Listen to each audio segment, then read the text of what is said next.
China, to my knowledge, is the only country in the world where the government-run industrial program kills people and sells their organs.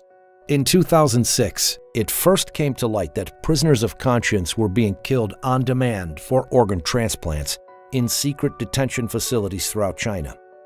It was back in 2005 when a patient of mine, who has been on the top list of patients for human heart transplantation, came to me one day and told me that he was told by his insurance company, his Israeli insurance company, to go to China in 2 weeks' time as he was scheduled to undergo heart transplantation.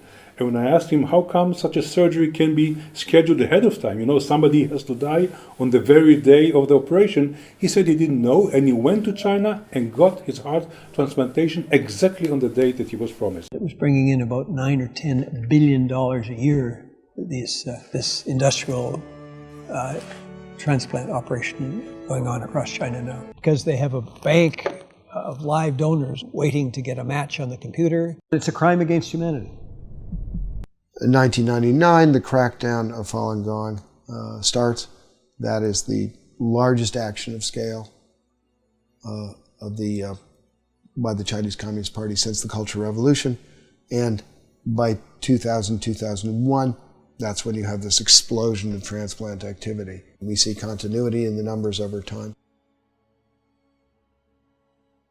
Falun Gong is as I call it, it's kind of a Buddhist revival group. It doesn't have churches and so forth, doesn't have temples. What it has is sort of common beliefs. These shared beliefs revolve around self-improvement based on the values of truthfulness, compassion, and tolerance.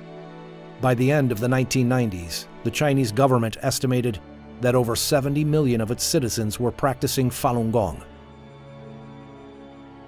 Jiang Zemin, the head of the Communist Party at the time, saw Falun Gong's popularity and revival of traditional values as a threat to his rule, and launched a violent campaign to eradicate it in July 1999.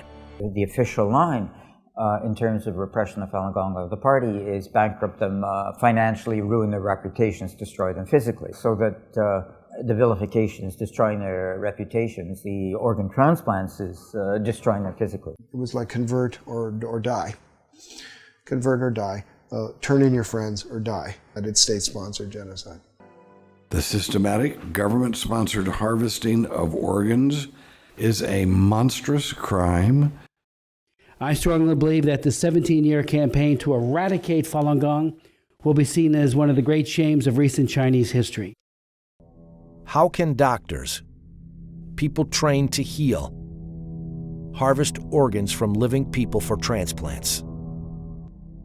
They made you disabled to think yourself. My whole body just become a robot, just performed to do what I had been programmed to do. He was told to extract the organs from a living prisoner in 1995. I killed him. This thing's haunting me.